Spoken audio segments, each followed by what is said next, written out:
Carlos para estar realmente conosco nessa noite.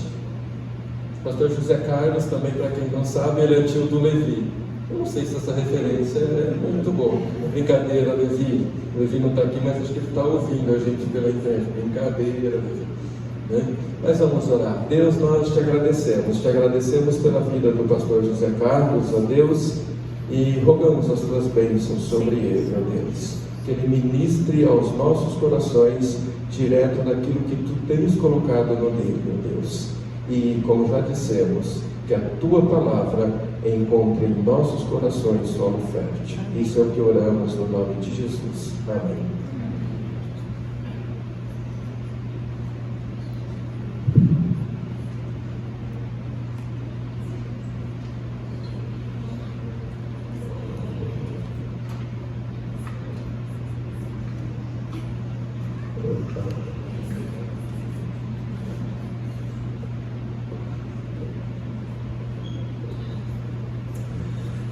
Boa noite a todos, que a graça e a paz do nosso Senhor Jesus Cristo continue conosco, né? É bom, é um prazer, estar aqui com vocês, conhecer mais um pouco da família de Deus. Eu sempre costumo dizer, onde eu vou, que o crente, quando chega em qualquer igreja, ele está na casa do Pai, né? Todos somos irmãos em Cristo. Fiquei contente aqui observando um momento de missões, vendo a euforia, o entusiasmo da vitória, né? Cheia de empolgação. Essa igreja pode dizer, nós temos vitória, né?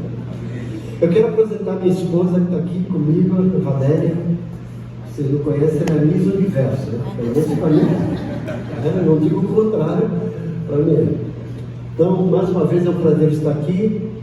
Agora, dia 9 de maio, a Igreja Batista Ebenezer completa 44 anos de existência. E no dia 10 de maio, eu completo 28 anos de ministério frente àquela igreja. Eu sempre costumo dizer, de uma forma um tanto quanto brincalhona, que eu estou lá 20 anos ou porque a igreja gosta de mim, ou porque tem pena de mim, ou porque me encontrou um pastor mais barato. Espero que tenha sido a primeira opção, né? Mas eu gostaria de compartilhar com vocês um texto bíblico de João, capítulo 21, versículo 14. Mas se vocês puderem, deixar a Bíblia aberta, que a gente vai trabalhar um pouquinho de forma expositiva no capítulo 20 até chegar no capítulo 21. Há um tempo atrás, quando eu congregava na Igreja Batista de Vila Joque, acho que em 1993, numa reunião de jovens, uma reunião de oração, eu fui impactado com esse texto, simplesmente com a parte que diz: e essa foi a terceira vez que Jesus apareceu. João 21,14, eu estou usando aqui a versão NVI, diz o seguinte, Evangelho de João, capítulo 21, versículo 14. Esta foi a terceira vez que Jesus apareceu aos seus discípulos depois que ressuscitou dos mortos. O texto diz: essa foi a terceira vez. E se foi a terceira vez, significa que teve a primeira e a segunda. À luz desse texto, eu fico um tanto quanto admirado com o contexto desse texto. Jesus havia ressuscitado.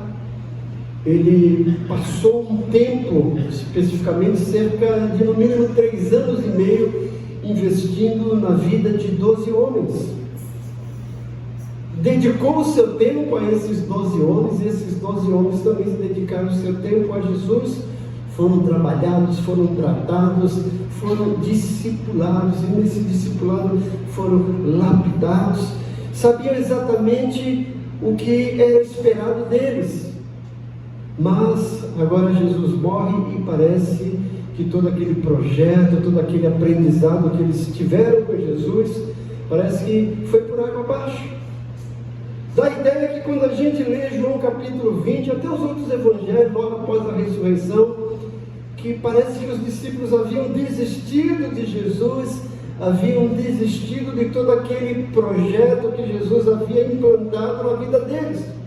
E veja que esse trabalho de Jesus na vida dos discípulos era primordial da parte de Deus. Quando a gente lê esse mesmo evangelho no capítulo 17, na oração sacerdotal de Jesus, ele orando ao Pai fala assim: Pai, eu glorifiquei o teu nome, completando a obra que me deste a fazer. E quando a gente pensa na obra de Jesus, a gente acredita piamente que essa obra era a morte na cruz. Mas essa era apenas uma parte. Porque quando Jesus diz no versículo 17, eu completei a obra, está usando o verbo no passado, eu completei, ele não tinha morrido ainda. Em João 17, Jesus está vivo, ele só vai para a cruz em João 19. E que obra era essa? Ele mesmo responde mais adiante: glorifiquei o teu nome, manifestei o teu nome àqueles que tu me deste. Então, uma das obras principais ou primordiais de Jesus foi preparar 12 homens para que dessem continuidade ao ministério deles. E Lucas deixa isso bem claro quando começa o livro de Atos, ele escrevendo alguém que era importante para ele, a quem ele chama de excelentíssimo Teófilo. Ele diz: olha, eu fiz o primeiro tratado, ó excelentíssimo Teófilo, acerca de tudo que Jesus começou a fazer e ensinar. Lucas deixa bem claro que o ministério de Jesus aqui na terra foi apenas o começo. Ele termina o seu período, o seu estágio de ministério aqui na terra, vai para o céu, assumir agora o ministério de intercessor, de advogado, e essa outra parte do ministério de Jesus deveria continuar na vida dos apóstolos. Jesus os preparou para isso. Mas agora, diante de tudo isso, diante da morte de Jesus, diante da perseguição dos judeus, eles envolvidos com medo e talvez um tanto quanto que apáticos nessa letargia, parece que eles desistem do projeto de Jesus, desistem de Jesus, desistem deles mesmos. E eu quero dizer para você que está aqui me ouvindo nessa noite, talvez você já chegou, passou por um período que pensou em desistir, ou hoje mesmo você está aqui, veio aqui dizendo: Senhor, essa é a última vez, eu quero desistir, não vou mais na Nova Jerusalém, não vou mais em igreja nenhuma, eu quero desistir. Mesmo que isso tenha passado por sua cabeça, mesmo que isso tenha tomado a sua razão, eu quero dizer para você que Jesus ainda não desistiu de você, e jamais vai desistir. Esse é o tema da mensagem. Jesus não desistiu de você. E a partir do capítulo 20 de João nós podemos perceber isso, porque Jesus aparece para esse grupo de discípulos em 3 ocasiões. E nessas 3 ocasiões ele trabalha com algo na vida dos discípulos para deixar bem claro que ele não tinha desistido deles. E o Espírito Santo quer que você saiba nessa noite que ele ainda não desistiu de você, que ele ainda conta com você e que você é uma peça fundamental na divulgação do ministério, principalmente para aqueles que não conhecem. Jesus quer que você faça parte disso aqui, quer que através do amor do Pai, todos juntos, vamos completar a missão, porque a missão não terminou ainda. Mas para isso você não pode, em hipótese alguma, desistir. Porque o nosso maior problema, gente, é desistir. Nós começamos todos empolgados, até quando começa o ano a gente está cheio de expectativa, de planos e projetos, e a gente começa lá empolgado, mas com o tempo parece que a letargia vai tomando conta, o comodismo, e quando a gente percebe, a gente desiste da academia, desiste da dieta, desiste de uma coisa, desiste da outra, e acaba desistindo. Nos Estados Unidos tem uma frase no ginásio de esportes que diz o seguinte: os vencedores nunca desistem, e os desistentes nunca vencem. Só consegue vencer quem não desiste. Mas para não desistir, nós precisamos ser tratados, precisamos nos deixar ser tratados. E Jesus trata com os discípulos. A primeira aparição de Jesus aos discípulos depois de ressuscitado encontra-se nesse Evangelho de João, no capítulo 20, versículo 19 a 23, que diz o seguinte, aqui na minha versão NVI, João capítulo 20, versículos 19 a 23, diz o seguinte: ao cair da tarde, daquele primeiro dia da semana, estando os discípulos reunidos, as portas trancadas por medo dos judeus, Jesus entrou, pôs-se no meio deles e disse: paz seja com vocês.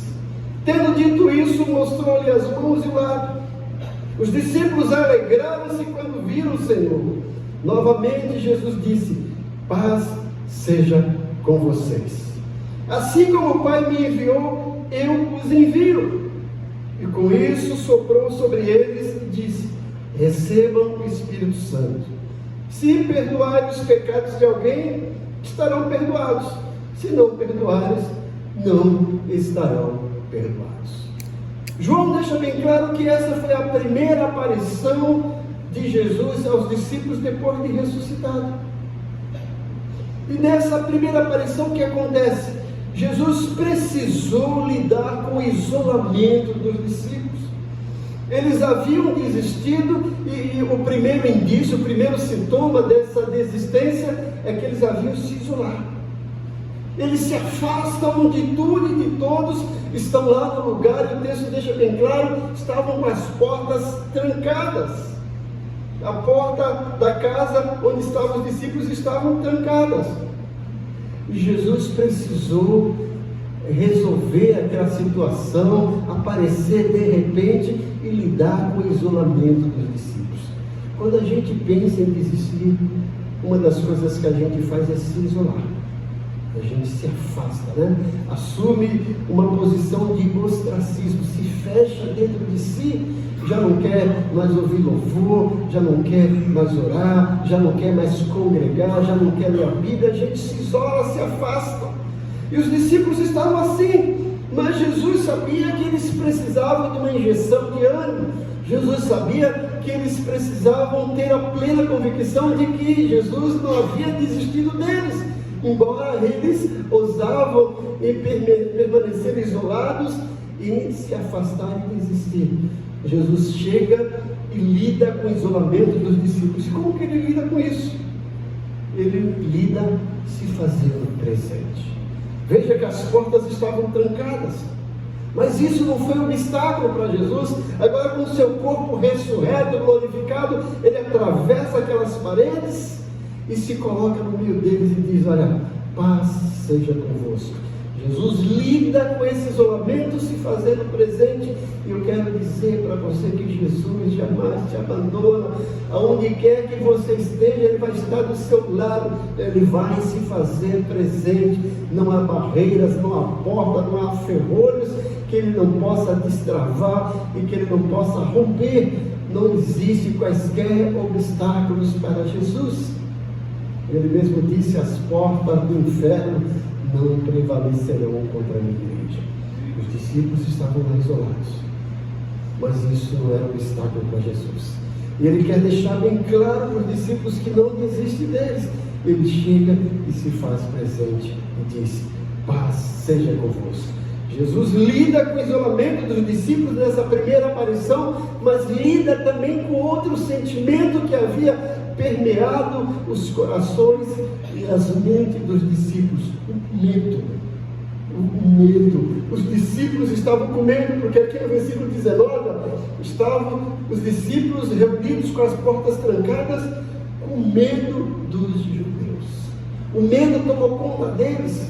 Aquele Pedro audacioso que chegou por diversas vezes dizendo para Jesus que podia contar com ele, que ele ali era ponta firme, que jamais abandonaria Jesus, mas ele nega Jesus 3 vezes e agora deixa que o medo entre no seu coração, na sua mente, e com medo se isola e fica lá pensando: olha, eles mataram o nosso mestre, eu acho que as próximas vítimas serão nós. E eles estão lá isolados com medo. E Jesus aparece, lida com o isolamento dos discípulos, se fazendo presente. E como é que ele lida com o medo dos discípulos? Ele lida com o medo oferecendo a paz.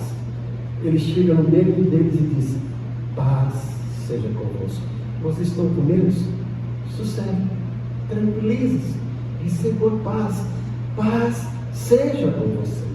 É essa paz que nós precisamos ter, essa paz que o mundo não conhece, como Jesus disse, aquela paz que Paulo fala em Filipenses capítulo 4, versículo 7, e a paz de Deus que excede todo entendimento, guardará as vossas mentes e os vossos corações em Cristo Jesus. Essa paz que Paulo Diz em Filipenses, essa paz que estava com Jesus, e essa paz que Jesus oferece aos discípulos, quando chega ali, aparece para eles a primeira vez, com as portas trancadas e com medo. Jesus lida com medo, oferecendo a paz. Mas além de eles estarem isolados, além de eles estarem com medo, eles estavam tristes. A tristeza também tomou conta deles. Aquela alegria que fazia parte do grupo de discípulos, agora parece que se esvaiu, que se afastou, e agora é a tristeza que toma conta. E Jesus sabia disso. E ele chega no meio deles e diz lá no versículo 20, alegrem-se, né? E paz seja convosco. O texto diz no versículo 20 aqui, olha, presta atenção. Tendo dito isso, mostrou-lhe as mãos, os lábios, e os discípulos alegraram-se quando viram o Senhor. Quando Jesus se faz presente, a tristeza é dissipada. Amém. O medo é dissipado e vem a paz, vem a alegria. Os discípulos agora se renovam, tem mais uma partícula de alegria entrando nas suas mentes, nos seus corações, irradiando e transformando agora o semblante, o sorriso deles agora. Jesus lida com eles, com a tristeza, e agora eles estão lá maravilhados. Jesus diz assim para eles, olha, está aqui. Vocês pensam que tudo acabou? Não acabou. Eu não estou morto, eu ressuscitei. Está aqui as provas, está aqui minhas mãos, está aqui meu lado. Vocês podem colocar aqui as mãos em mim. Eu estou vivo. Podem se alegrar. As coisas não acabaram, muito pelo contrário, é um novo início, é um novo começo. E eu quero dizer para você nessa noite que Jesus está te oferecendo um novo começo, um novo início, com alegria, com paz e com a convicção, com a certeza de que Ele está presente. Jesus lida com a tristeza, lida com o medo, lida com o isolamento e lida com os desânimos dos discípulos. E como é que Ele lida com os desânimos? Os discípulos estão todos desanimados. Jesus lida com o desânimo, primeiro conferindo a eles a autoridade. Jesus diz, Pai, seja convosco, mas ao mesmo tempo, o que ele diz no versículo 21? Olha lá. Novamente Jesus diz, Pai, seja com vocês, assim como o Pai me enviou, eu os envio. Jesus está restituindo a eles a autoridade de discípulo, a autoridade apostólica. Jesus está dizendo, vocês podem ter desistido, mas eu não desisti de vocês. E agora podem ter certeza que assim como o Pai me enviou, eu estou enviando vocês. Eu não desisti de vocês, eu conto com vocês, tem muito trabalho para ser feito, a missão precisa ser completada, e são vocês que vão completar a missão. E assim como o Pai me enviou, estou enviando vocês. Eu acredito que talvez o que pairava na mente dos discípulos ao verem Jesus, agora nós vamos ouvir um sermão dele. Ele vai descer a lenha na gente, vai descer a vara e o cajado. Jesus não faz nada disso. Jesus não os repreende, não os castiga, mas deixa bem claro que continua amando eles, porque conhece a história, conhece cada um deles particularmente, sabe o potencial de cada um, e sabe que esse momento de letargia, de solidão, talvez mesmo de depressão, que eles estavam enfrentando, não ia obscurecer, não ia apagar, não ia anular aqueles 3 anos e meio de trabalho de comunhão, de aprendizado. Jesus diz, eu não desisti de vocês, assim como o Pai me enviou, eu envio vocês. Ele ainda faz mais isso. Veja que ele sopra sobre eles o Espírito Santo e fala, receba o Espírito Santo. Jesus está dizendo, olha, vocês vão, vocês podem ter certeza que eu vou estar presente com vocês, vocês não estarão sozinhos. Eu estarei presente com vocês, a minha paz vai estar com vocês, e vocês também vão receber poder. O Espírito Santo vai estar com vocês. É isso que Jesus faz com eles. E ele lida também com o desânimo dos discípulos, oferecendo a eles não apenas o ministério, mas oferecendo a eles a autoridade. Ele diz, se de algum perdoares os pecados serão perdoados. Olha, vocês têm, Jesus está dizendo, vocês têm a minha presença, vocês têm o meu respaldo, vocês têm a minha autoridade. Eu dei vocês conferir poder do Espírito Santo conferir a paz, estou com vocês. Por quê? Porque eu não desisti de vocês. Jesus não desiste de nós. Essa foi a primeira aparição de Jesus ressurreto para esses discípulos. A segunda aparição ainda se encontra nesse capítulo 20 de João, a partir do versículo 24. Por quê, gente? Porque nessa primeira aparição faltava o Tomé. Aquele que precisava ver para crer. Aquele que precisava ter convicções através de uma visão, de um tato. E Jesus aparece a segunda vez para lidar especificamente com esse discípulo chamado Tomé. Veja o que diz a Bíblia, versículo 24. Tomé, chamado Dídimo, um dos 12, não estava com os discípulos quando Jesus apareceu. Os outros discípulos lhe disseram: vimos o Senhor. Mas ele lhes disse: se eu não vir as marcas dos pregos nas suas mãos, não colocar o meu dedo onde estavam os pregos e não puser a minha mão no seu lado, não crerei. Uma semana mais tarde, os seus discípulos estavam outra vez ali. E Tomé com eles. Apesar de estarem trancadas as portas, Jesus entrou, pôs-se no meio deles e disse: paz seja com vocês. E Jesus disse a Tomé: coloque o seu dedo aqui, veja as minhas mãos. Estenda a mão e coloque-a no meu lado. Pare de duvidar e creia. Disse-lhe Tomé: Senhor meu e Deus meu. Então Jesus lhe disse: porque me viu, você creu. Felizes os que não viram e creram. Nessa segunda aparição, Jesus lida especificamente com a incredulidade de Tomé. É um camarada que tinha muitas dúvidas. E a gente às vezes acaba, de certa forma, anulando o potencial de Tomé. É um camarada que tinha que ter convicções, ele precisava ver para aquilo, ele precisava tocar. Jesus aparece mais uma vez, ele não dá um sermão a Tomé, mas ele lida com a incredulidade de Tomé, mostrando o seu amor, mostrando a sua bondade, a sua misericórdia, a sua graça, essa maravilhosa graça, mostrando mais uma vez que a despeito de Tomé ser um camarada incrédulo, Jesus ainda não tinha desistido de Tomé, como não desistiu de nenhum de nós. Jesus lida com a incredulidade de Tomé de que forma? Se fazendo presente. Olha, Tomé, você não estava presente, então você não creu. Eu estou presente aqui, você está me vendo. E se isso não é suficiente, a minha presença, Tomé, se você precisa de mais indícios, se você precisa de mais argumentos sólidos e convincentes, faz o seguinte: olha, toca aqui nos meus cravos, porque minha mão toca no meu lado. Então Jesus lida com isso, né? Se faz presente, se coloca no meio deles e mais uma vez fala: paz seja convosco. Lida com a incredulidade de Tomé, desfazendo as suas dúvidas, as suas incredulidades, os seus tabus, né? E Tomé agora tem que se render. E ele diz, olha o que Tomé diz: Senhor meu e Deus meu. Às vezes a gente lê isso e não entende a profundidade, está dizendo: tu és apenas o meu Senhor, tu não tens apenas o senhorio sobre a minha vida, tu és Deus, tu és soberano. Eu creio que tu és Jesus, mas que tu és Deus. Jesus lida isso e Jesus faz um desafio a Tomé. Tomé, então não seja incrédulo, mas seja crente. Veja como Jesus é fantástico.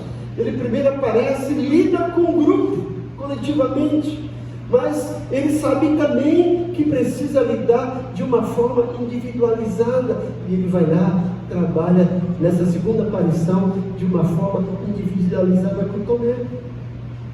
E o Espírito Santo é assim. Às vezes ele trabalha conosco assim, coletivamente, num culto, mas ao mesmo tempo ele fala especificamente às nossas mentes e corações ali. Tem algumas coisas das mensagens ou dos cânticos algumas frases, alguns lampejos que parece que vai lá no fundo da nossa ferida, da nossa dúvida, da nossa incerteza e fala diretamente conosco. E a gente sai, às vezes não lembra de nada, mas aquilo já foi suficiente. E para Tomé isso era o suficiente. Ele precisava ver Jesus e não só ver.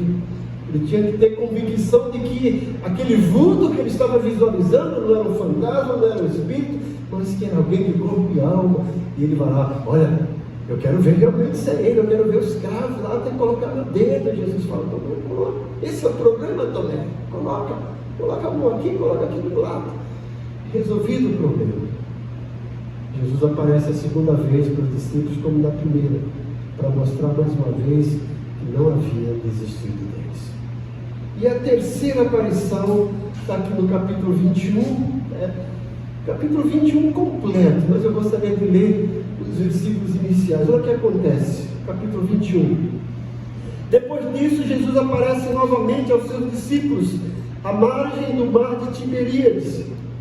Foi assim: estavam juntos Simão Pedro, Tomé chamado Dídimo, Natanael de Caná da Galileia, os filhos de Zebedeu e 2 outros discípulos.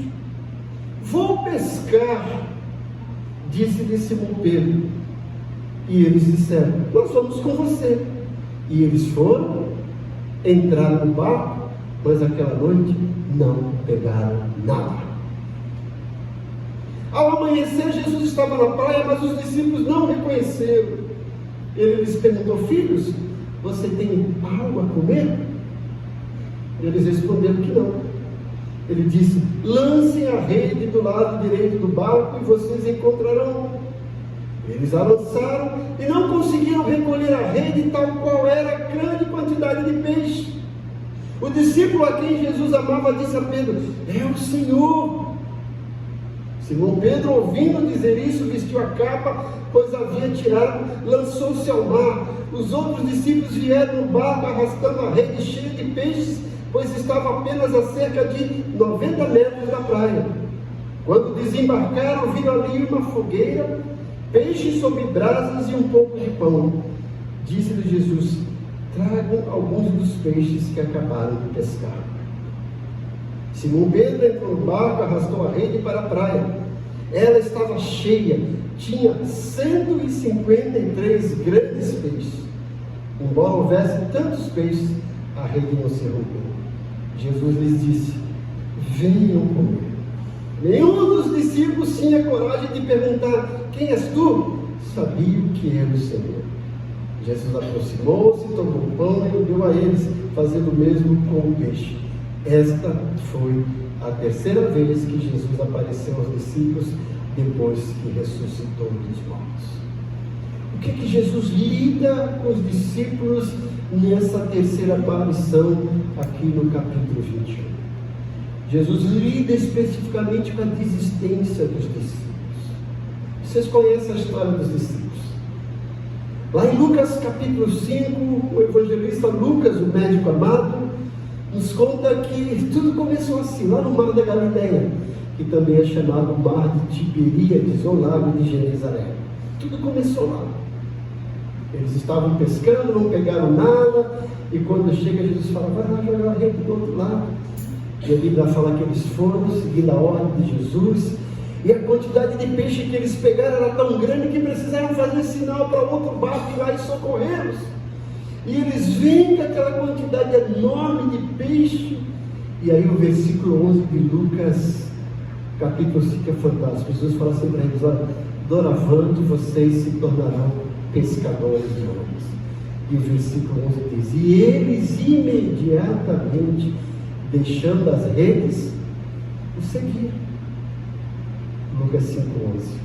E agora em João 21, 3 anos e meio depois que eles haviam deixado a rede para seguir a Jesus, agora eles deixam de seguir a Jesus e voltam para as redes. Olha que cômico, gente. Mas era a pura realidade em que eles se encontravam.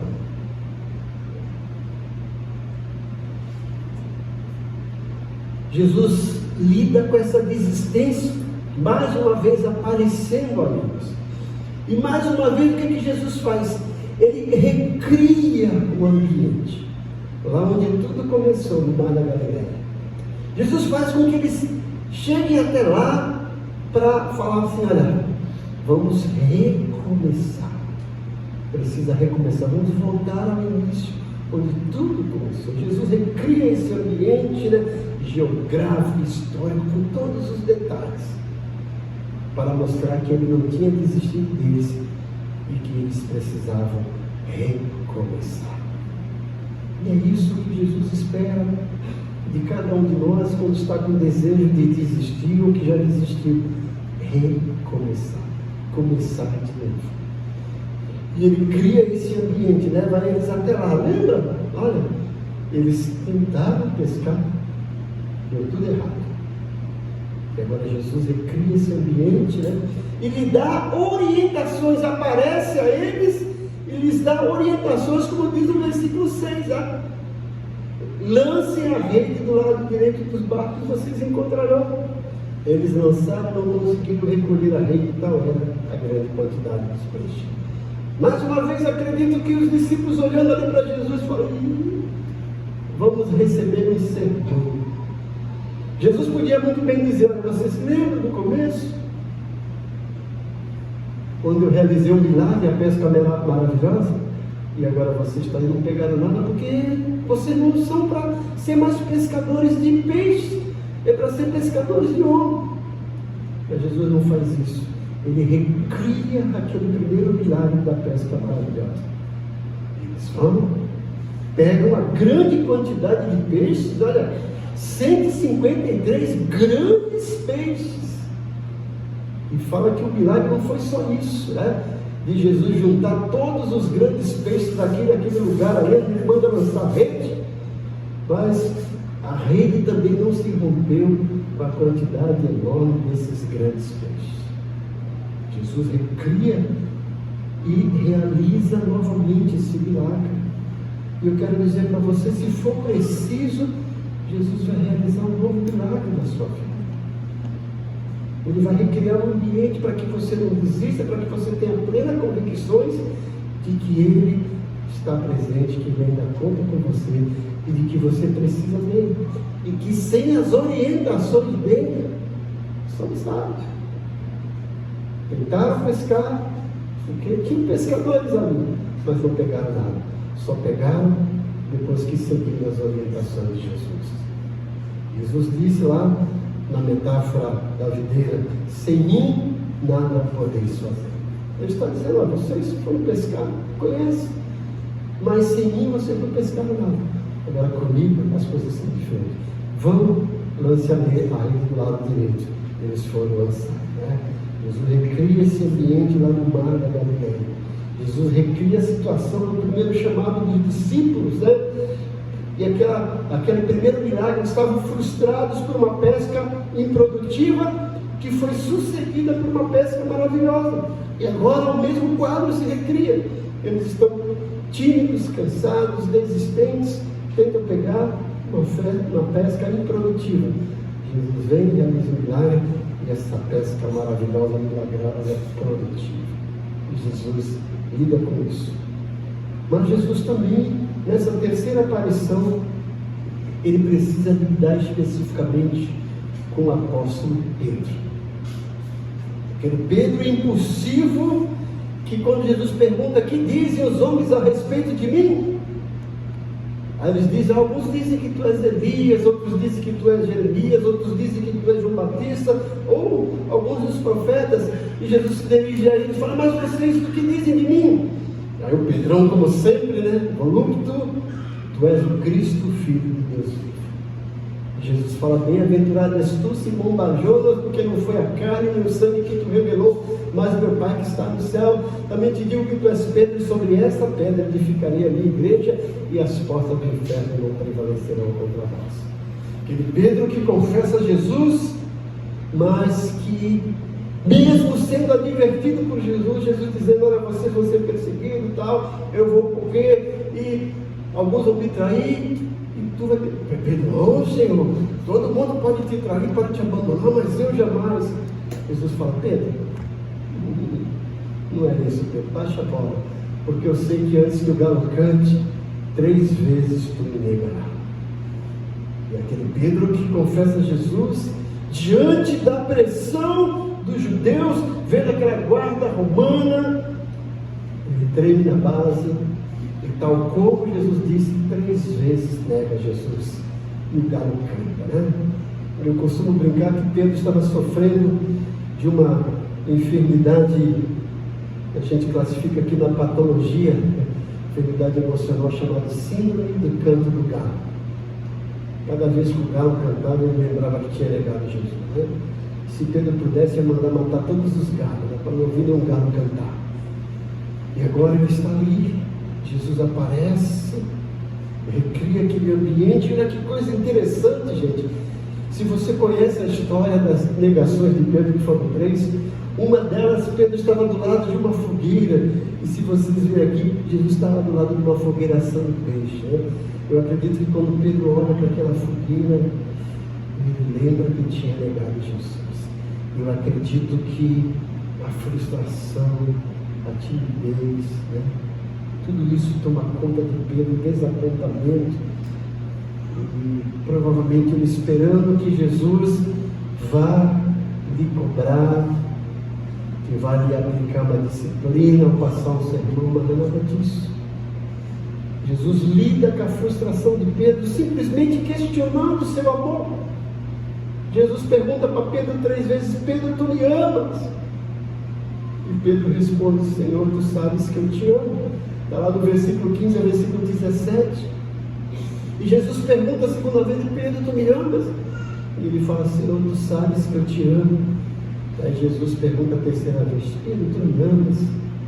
E a Bíblia fala que ele ficou aborrecido, entristecido por Jesus ter perguntado a terceira vez. Ele fala: Senhor, tu sabes todas as coisas, tu sabes que eu te amo.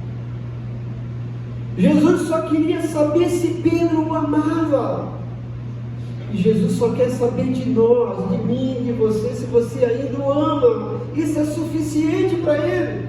Se você ainda o ama, ponto final. Esquece o que aconteceu. Pedro, esquece que tu me negou. Eu só quero saber se tu me ama. Eu não quero que tu se justifique porque você me negou. Eu só quero saber se tu me ama. Pedro, tu me ama. Ponto final. Ponto final, Pedro. Jesus lida com a frustração de Pedro, questionando o seu amor. E é isso que Jesus espera de nós, que nós o amemos. Só isso. Jesus fala no sermão, na metáfora da videira, né? Que quem ama a Deus obedece os seus mandamentos. Jesus mostra lá os requisitos para o discipulado. Eu sou a videira, vocês são ramos, todo ramo que está em mim produz fruto, né? E olha, devemos amemos. Jesus faz uma espécie de uma pós-graduação com os discípulos antes de morrer, no capítulo 13 de João. Ele os chama, lá no versículo 34 e 35, fala assim para eles: olha, um novo mandamento vos dou. Ele disse: opa, que novo mandamento? Jesus fala que vos ameis uns aos outros. Mas isso a gente já sabe. Mas ele fala: da maneira como eu vos amei. Porque os discípulos eram períodos em saber que a gente precisa amar o próximo. Porque a Bíblia fala: amar o próximo como a ti mesmo. Mas Jesus está dizendo: não basta amar o próximo como a ti mesmo. Eu quero que vocês amem o próximo como eu vos amei. Um amor espontâneo, um amor voluntarioso, um amor sacrificial. E Jesus disse: espero que vocês amem uns aos outros assim como eu amo vocês. E nisso conhecerão todos que sois meus discípulos, se tiverdes amor uns aos outros. É isso que Jesus espera de nós. Esse amor em 2 dimensões: o amor vertical, o amor a Deus, o amor horizontal, o amor ao próximo. Só isso. Pedro, tu me amas? Sim, Senhor, eu te amo. É isso que Jesus queria saber. Então Jesus lida com a frustração de Pedro, questionando o seu amor e depois comissionando ao ministério pastoral. Veja que as 3 vezes que Jesus pergunta se ele o ama, presta atenção, versículo 15 a 17. Diz a Bíblia: depois de comer, Jesus perguntou a Simão Pedro: Simão, filho de João, você me ama mais do que esse? Disse-lhe: sim, Senhor, tu sabes que eu te amo. Disse Jesus: cuide dos meus cordeiros. Novamente Jesus disse: Simão, filho de João, você me ama? Ele respondeu: sim, Senhor, tu sabes que eu te amo. Disse Jesus: pastorei as minhas ovelhas. Pela terceira vez ele disse: Simão Pedro, tu me amas? Pedro ficou magoado por Jesus lhe ter perguntado pela terceira vez: você me ama? Ele disse: Senhor, tu sabes todas as coisas e sabe que eu te amo. Disse Jesus: cuide das minhas ovelhas. Acredito que Pedro esperaria tudo menos isso. Jesus não só o perdoa, mas o chama de volta para o ministério. Pedro, tu tem um ministério. Eu investi na sua vida 3 anos e meio para você cuidar das minhas ovelhas. E eu quero que você saiba que essas ovelhas não são suas, elas são minhas. Mas eu estou passando o cajado para você cuidar das minhas ovelhas, porque eu acredito em você, eu acredito ainda no seu amor. Eu não desisti de você, Pedro. E não importa quantas vezes você tenha desistido, Jesus não desistiu de você. Se você está com medo, Jesus lhe trará confiança. Se você estiver incrédulo, Jesus lhe trará fé. Se você desistiu dele, de si mesmo, Jesus te reconduz ao começo e te dá uma nova oportunidade, porque ele jamais desiste de você, jamais ele desiste de nós. E saiba, ele conta com você para completar a missão, porque na ótica de Jesus, nenhum de nós foi chamado para ficar sentado de braços cruzados, porque o próprio Jesus morreu em pé de braços abertos. Cada um de nós, na ótica de Jesus, tem um ministério. E ministério não é só para aqui na frente, não. Às vezes é lá recepcionando, às vezes é fazendo esse trabalho de casais, oferecendo a casa para alguém, para tomar um lanche, né? É preparando chup-chup lá para a juventude, é cuidando das crianças, é ligando para alguém dizendo assim: olha, não vi você no culto, estou preocupado, está tudo bem. Não é cobrar: você não foi no culto, desviou. Percebi que você não foi no culto, estou preocupado, está tudo bem, posso orar por você? Tudo isso é ministério, e o Senhor conta conosco.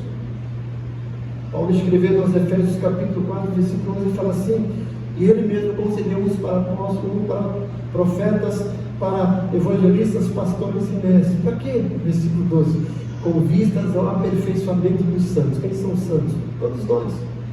Com vistas ao aperfeiçoamento dos santos, para o desempenho do seu ministério, para a edificação da igreja. Quem é responsável pela edificação da igreja é cada um de nós. Mas cada um de nós precisa exercer o seu ministério. E aí compete a liderança nos aperfeiçoar para a gente exercer o nosso ministério. Então, entenda que você é uma peça fundamental na obra de Jesus. Jesus conta com você para completar a missão, para edificar aqui a Nova Jerusalém. A Nova Jerusalém aqui na terra, está na terra, porque a Nova Jerusalém lá do céu, né? E vai ter muito mais gente. E para isso você não precisa, não pode, em hipótese alguma, desistir de você e desistir de Jesus, porque Jesus não desistiu de você. Vamos orar.